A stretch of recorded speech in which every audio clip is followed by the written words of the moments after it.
Coming up on Locked On Big Ten, Isaiah Hull is in to start our preview of Michigan State on Saturday. It's a top 10 matchup with huge Big Ten implications.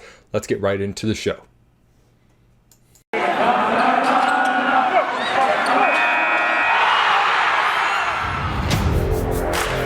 You are Locked On Big Ten, your daily podcast on the Big Ten Conference. Part of the Locked On Podcast Network. Your team every day. You're listening to Locked On Big Ten, everything you need to know about the conference every weekday. Alongside Isaiah Hull, our Thursday co-host, I'm Nate Dickinson. We got a really good show lined up for you here today. Michigan and Michigan State are set to meet up on Saturday, two 7-0 teams who have faced plenty of doubters going into this matchup, but they both made it here unbeaten, and now it's a top 10 game coming up here. And Isaiah, of course, our Michigan host on the Locked On Podcast Network, covers Michigan for Wolverines Wire over at USA Today. And Isaiah, thanks for joining us again on a Thursday. Let's just get your thoughts here as we go into the biggest game of the season to date for Michigan. How are the Wolverines planning on attacking this Michigan State team? Well, I'm curious of that myself, right? Because we've seen different versions of the Michigan offense in particular. Michigan certainly would, if they can just run the ball like they did against Washington, the first three opponents, or even against Northwestern, that was really pretty much it. They were just mostly running the ball. Yeah, they dinked and dunked a little bit. They did pass, 32 times in that game. But still, like the whole point was to run the ball. If they can get away with running the ball, then they'll do that. But then when they went up against Wisconsin, they knew for a fact they weren't going to be able to do that. And then they were way more creative with the pass plays. They schemed some guys open. They made sure that they had different plans of attack. They were very aggressive. But the passing game, really, that's the only time all year that you kind of felt confident about the passing game, aside from the Nebraska game. It seemed like they were running until they found themselves in third and medium, and then they would throw. They'd find a guy that was usually a tight end underneath or maybe a receiver downfield. And that was pretty much that. I think that given that after the Washington game, Jim Harbaugh was asked about the plan of attack and said, hey, we knew we weren't going to be able to throw on them very well. So we decided we were going to pass on them run the ball on them. I think I had that backwards, but you know what I'm saying? They didn't think they were going to be able to pass well. So they ran on them. I think that with this Michigan State team, the way to beat them is through the air. So I would imagine that there will be a little bit of that plan of attack, but they're not going to abandon the running game. They've been very adamant that that's not in the cards. Basically, everyone that I've talked to, from Rico Beard from 97.1, Audrey Dahlgren from WLNS, Matt Sheehan from Locked On Spartans, and Joel Klatt, who will be on the Locked On Wolverines podcast today, they all kind of say the same thing of Michigan cannot get away from its identity entirely. Of course, it needs to go out there and run the ball the way that it has. That doesn't mean you're going to get 6, 7, 8 yards a clip, but you need to be able to do at least what you did against Wisconsin in order to take advantage of this Michigan State defense, because the outside cornerbacks are vulnerable. Michigan State does not have the best pass defense. It does have a much better run defense. So to me, that's the big key for the offensive side. On the defensive side is just as intriguing to me, right? Because how does Peyton Thorne and those receivers, how do they attack these Michigan corners? And does the Michigan pass rush, is it capable of disrupting him? This is a different defense than what Michigan had last year, when Rocky Lombardi was able to just take 2 steps and then throw it up as a 50-50 ball. If you do that against this defense, you're liable to get the ball picked, because you don't know necessarily what you're seeing, because Don Brown, the former defensive coordinator, ran pretty much exclusively man coverage. He sprinkled in some zone in some previous years, but last year it took a while before he started doing that, and they weren't ready for it. And that's a whole another story. But Mike McDonald will try to confuse you. Will try to make you think, hey, a blitz is coming, and then that guy backs into coverage. They run a lot of zone. They are very multiple. They pattern match. They do everything to really take advantage of the ability to confuse an offense. It's hard for an offense to put this Michigan defense in conflict because the Michigan defense is going to show you multiple things through all three levels, right? They're going to show you different looks up front. They're going to move Aiden Hutchinson around. They're going to show you different coverages on the back end. You never know what the safeties are actually doing. The corners might be in soft coverage. They might end up being in man. You never know. So that's really intriguing as well. And then special teams kind of seems like both teams are pretty much elite when it comes to special teams. So what the plan of attack is, I have no idea, because it seems like from one game to the next, it's a little bit different. They really are taking things game by game, as they say. But I feel like Michigan needs this game a lot more than Michigan State does, just based off of, Mel Tucker's a relatively new coach.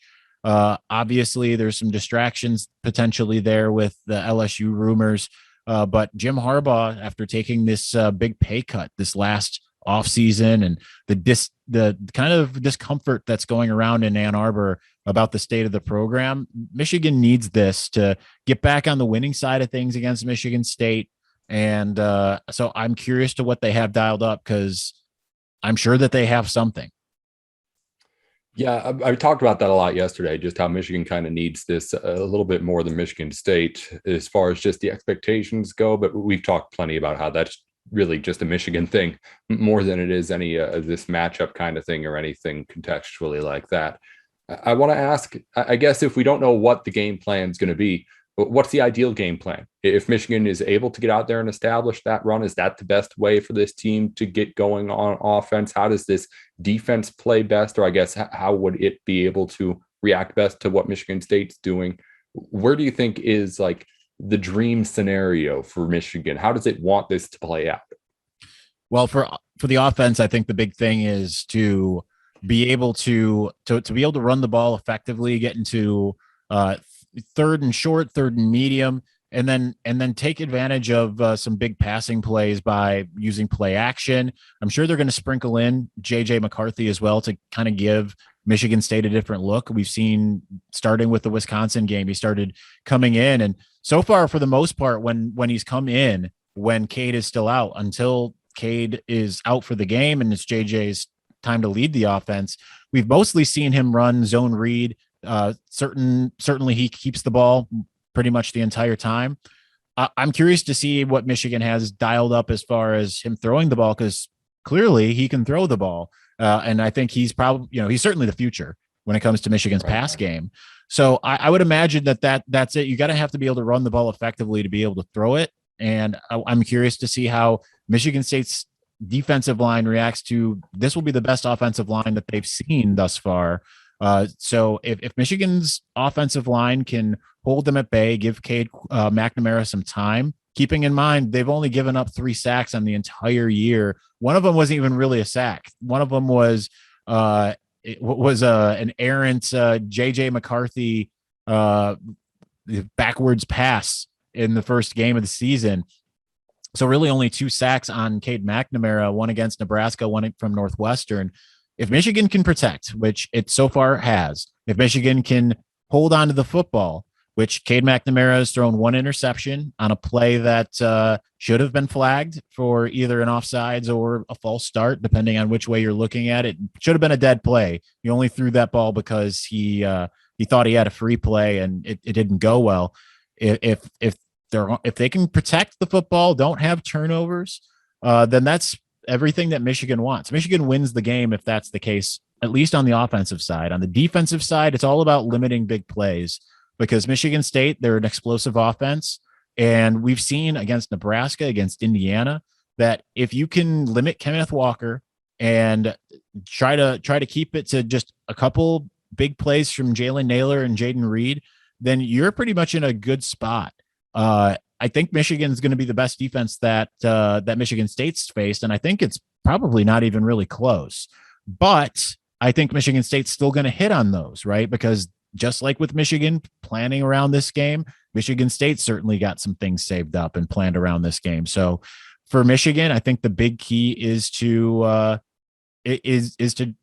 find ways to get to the quarterback, force Peyton Thorne off his spot, to unleash Aiden Hutchinson and David Ajabo and really just the whole defensive front. If they can play their keys and get through, I could imagine that it's going to be a really tough day for Michigan State to get going what it wants to get going. Special teams, I think Michigan just needs to kick it away from whoever is back there. You don't even want to give them a chance on kick or punt to return. It's the most explosive outfit when it comes to kick and punt return.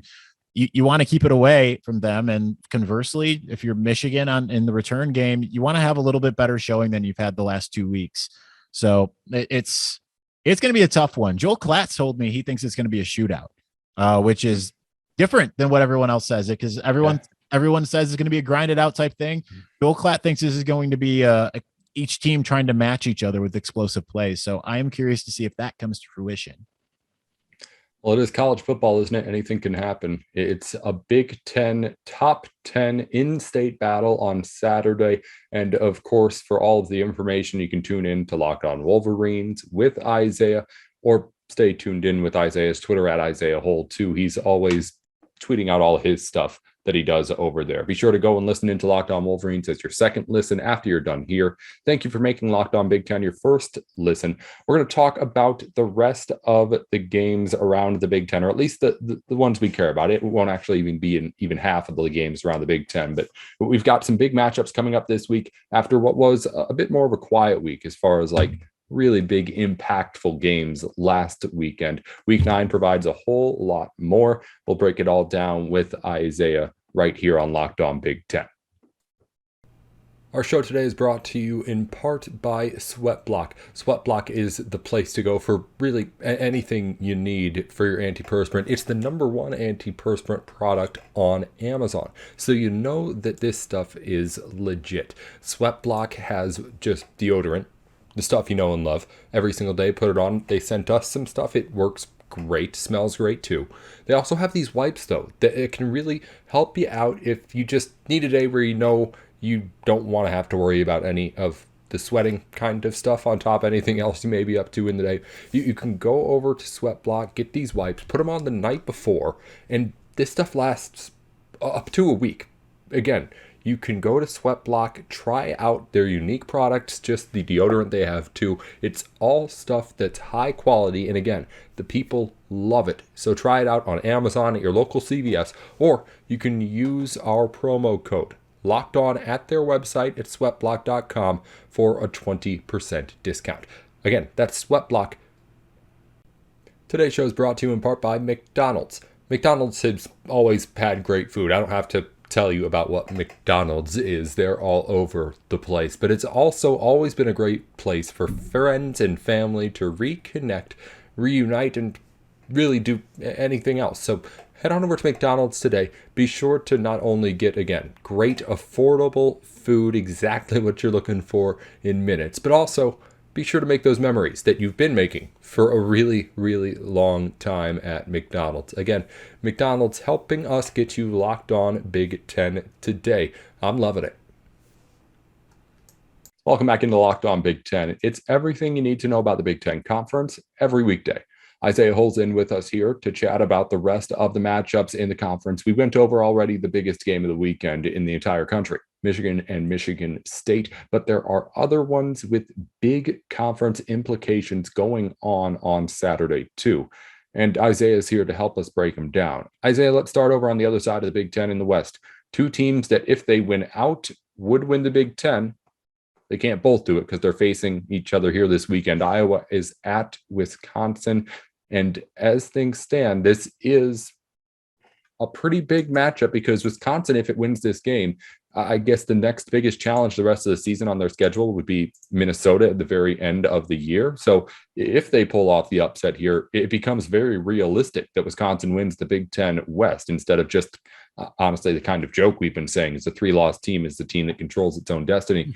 Meanwhile, on the other side, obviously, Iowa's looking to keep control of what it lost a little bit ago and keep a college football playoff bid intact as well. Isaiah, these two teams obviously know each other very well. It's two really, really good defenses. Do you see the offenses competing in a way that this one ends up turning out close at the end? Because that's kind of been the theme between teams like this who have played each other in the Big Ten this season. I'm really curious about this game because so far it doesn't really seem like any offense is able to do a lot. I think that Right. Iowa's got a little bit more capability in the passing game, and Wisconsin's got more capability in the run game. And we saw Purdue certainly take advantage of the Iowa defense through the air. So I think the thing that they kind of almost have a similar for Wisconsin. It's almost similar to Michigan. You got to be able to run the ball to pass it and then not make mistakes, which is something Graham Mertz has done. But you look last week, he threw the ball, 8 times? It was like 5 for Yeah. 8. So it's if they can find a way to get the ground game going, which certainly I think that they have a much better ground game than Iowa.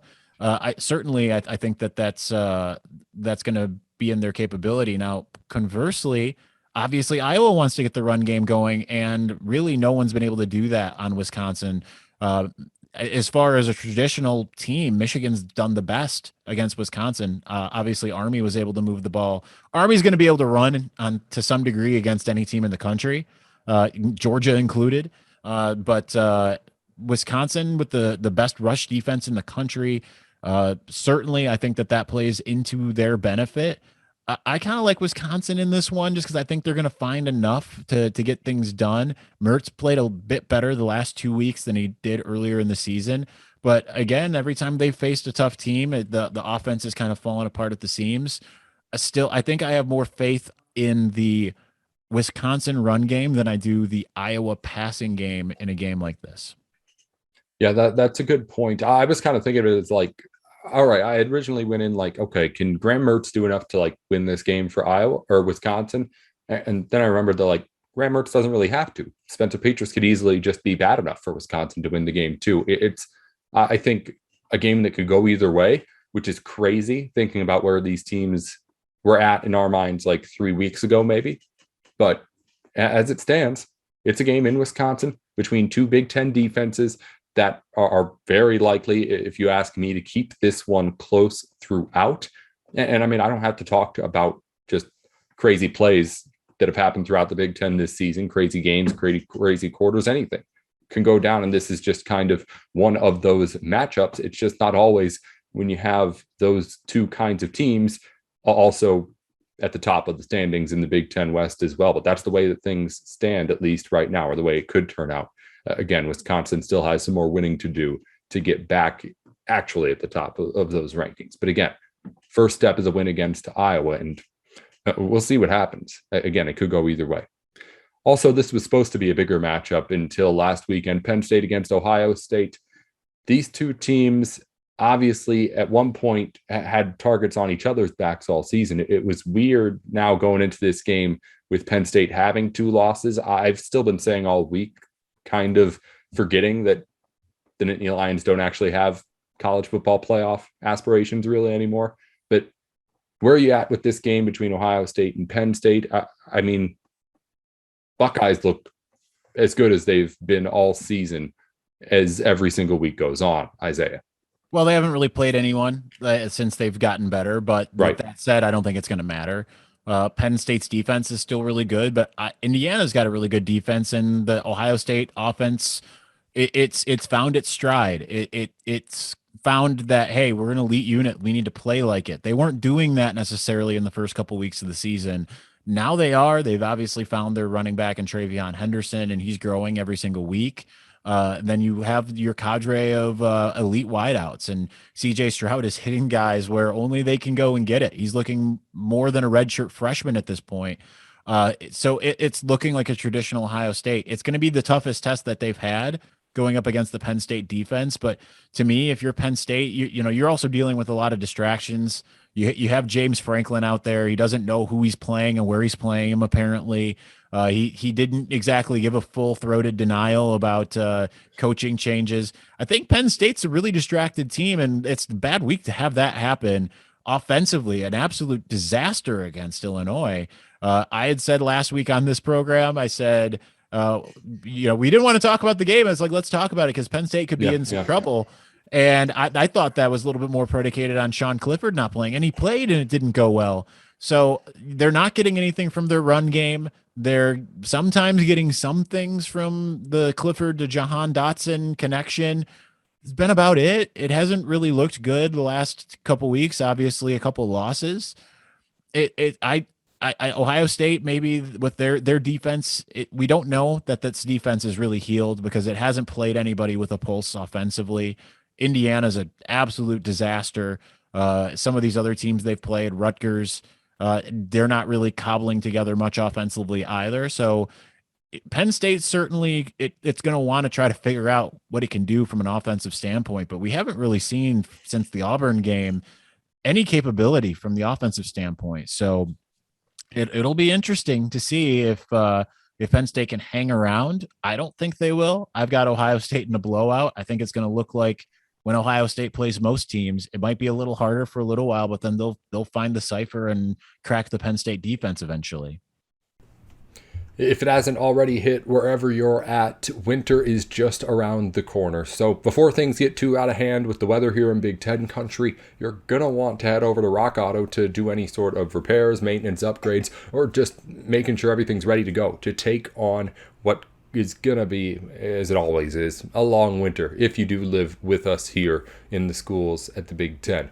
It's can't be easy always working on your car, but Rock Auto makes it as easy as possible. If you need a part or, again, anything else for your car, head on over to rockauto.com and look for whatever part you need. They're going to have exactly what you're looking for. You can make sure of it. They make sure that you're not getting anything wrong, but also they get it at the right price, not dealing with that middleman of a dealership or a part shop, and get it right to your door. You don't have to leave your couch. So with the convenience, the affordability, and really just the quality at rockauto.com, you got nothing to lose by heading over to the site. And again, if you end up using the service, let them know that you heard about it from us by putting Locked On in their little "How did you hear about us" box. BetOnline is your place to go for all of your sports betting needs. Everything that you could ever want, really, for football season. They got a whole lot of new things for you to try out there at the site, including a just site that looks better. They got a whole new user interface up there for you to check out too. And really, all the lines, all the information for any sport you can find over at BetOnline. So head on over to the site, betonline.ag, enter in our promo code Locked On for a 100% match on your first deposit into your account, and start betting away. It's your online sportsbook experts. Any line you hear on the show here at Locked On is going to be from BetOnline. So head on over to the site and bet with us. Start making some money on everything that we are talking about down to the number. It's betonline.ag, your online sportsbook experts. Well, the excuse has been the last few weeks that if Penn State had Sean Clifford at 100%, they would have won the game. Sean Clifford said he was far from that against Illinois last week. We'll see where he's at against Ohio State this weekend. Still not quite sure exactly what kind of game plan they're going to have for him, whether that's exactly what they would like to do with him or limited. But if they do get him back, that's the time to prove just how great that guy would have been if he had been there before against an Ohio State team that is looking like you're going to have to put up at least 30, 35 to even sniff what they're going to need to beat him. But moving on, Minnesota is at Northwestern. This is a game Northwestern, the reigning Big Ten West champs, but have absolutely fallen off. I said yesterday, one of two teams with Indiana, I think, who are bottom three in both scoring and defensive scoring in the Big Ten. So it's ugly right now for Northwestern. We knew they wouldn't be as good. We didn't know they would be this bad. Minnesota, on the other hand, it's taken me a while, but I've bought back in on these Gophers. It was always the run game with me. Once Mo Ibrahim went out, I was like, this team can't keep the running game good enough to be able to open up whatever skill you think Tanner Morgan has at quarterback. But game after game, injury after injury, these Gophers keep running the football well. Two freshmen, I believe they were both freshmen, that hit 100 yards rushing last week. The way this defense has played over the last few weeks, alongside the realization that some of that run success has maybe a little bit more to do with the offensive line than I initially thought, and therefore is a little bit more stable, has me thinking that Minnesota could be another team that it plays Wisconsin at the very end of this season and has Iowa on the schedule already too. If Minnesota wins out, it wins the Big Ten West. It's starting to become a bit of a dark horse pick after people, myself included, counted PJ Fleck's team out after a rough start to the season. They're a team that's been figuring things out kind of on the fly, and you're seeing that some games, like against Nebraska, Tanner Morgan shows up. Other games he doesn't need to or just doesn't. And they found a way to run the ball kind of no matter who, could be me or you, and we could run for 100 yards behind that offensive line, apparently, which is crazy since I have a bad back, but I could do it. That's, I think, You're making defensively excuses for a hypothetical, but yeah, go ahead. I am. Well, you see me here trying to do this here, but I think that the defense is what really is going to stand strong. Northwestern offensively is a mess right now. I mean, it's a mess kind of across the board. They're getting better. You can see that they're getting better. One big explosive play from Evan Hull last week against Michigan at the 75-yard touchdown. But Ryan Helinski has not proven to be an upgrade on Hunter Johnson. They've got some good receivers, but it's just not really working right now. And I don't think that against any kind of good defense, it's really going to. So I can't imagine that Northwestern is going to be able to muster up enough. And no matter how good or bad Tanner Morgan plays, you saw that they gave up 200 and something yards to Michigan. They're going to give up that, maybe then some to Minnesota, unless they come to play somehow, some way. Again, the Wildcats are improving. It's hard to improve when you have a schedule like you have right now in the Big Ten. So yeah, I think it's going to be hard for them, but I think Minnesota will win by a couple scores, but I'm not completely counting Northwestern out. It's going to be a really tough ask for them to suddenly find its footing. But hey, if Bowling Green can beat Minnesota, certainly Northwestern has that capability. It's going to take a lot of things going right. Right. Yeah. I mean, it seems like every Big Ten team has one of those kind of what ifs. Well, if this team was able to compete, anybody can. But again, we'll see what ends up happening in Evanston on Saturday. If you want to go to that game, by the way, tickets for Northwestern home games have been consistently under $5 per seat in the lower bowl. So that's just something if you're in the Illinois area and have, I don't know, didn't get a coffee this morning. Moving on here, I believe that's all I had to talk about as far as games in the Big Ten this weekend, Isaiah. Is there anything else that piques your interest? Because again, we talked about how we didn't talk about as much Illinois and Penn State last week. You'll notice we haven't talked about all the games this week either, but I'm not calling anybody out this time around. Is there anything else that intrigues you in this weekend's slate around the Big Ten? This week, not as much. Right. I feel like it's pretty much figured out. I mean, Indiana, Maryland, I guess I'll touch just briefly on that. Yeah. Like, because I think that certainly that could be Indiana. It's a disaster, but Maryland is, I think, an increasingly just as bad disaster at this point. They have no wins in the Big Ten. Yeah. Indiana's got, they're 2-5, so it's not like they're anything great here, but who knows who's going to be the quarterback at this point for the Hoosiers, but if they can get whoever in, whether it doesn't seem like Penix is returning, maybe he does. Jack Tuttle, he was injured against Ohio State. Right now it's like, if you can get anyone out there with a pulse on as a quarterback, you can take advantage of this Maryland defense. They are welcoming you to the end zone.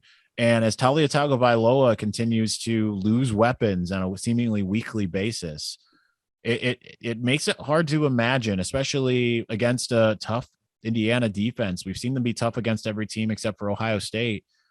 I think it could be tough for them to score, especially if they can get a takeaway or two. It can certainly end up being a close one.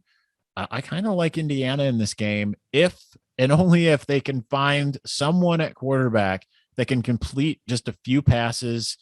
And I think that they'll be able to run the ball a lot better than they have recently, considering how not good the Maryland defense is. And the quarterbacks tend to matter, and Indiana thought it had one at the beginning of this season that could compete for the conference. Boy, has things changed in Bloomington over the start of this season. But everyone's heading into the home stretch. Michigan and Michigan State obviously have a big one this weekend, and Isaiah Hull is going to be there on the coverage for Wolverines Wire, and of course, every weekday on Locked On Wolverines. Be sure to make them your second listen every weekday after you're done here. And thanks for making Locked On Big Ten your first listen of the day. Isaiah, thanks for coming on here on a Thursday. We'll be back with you again next week after Michigan State. I'm sure you'll have plenty to tell us about what you thought about the matchup. Until then, thanks again for coming on. We'll talk to you soon. Absolutely. My pleasure. That's Isaiah Hull with Locked On Wolverines. I'm Nate Dickinson, and this has been Locked On Big Ten.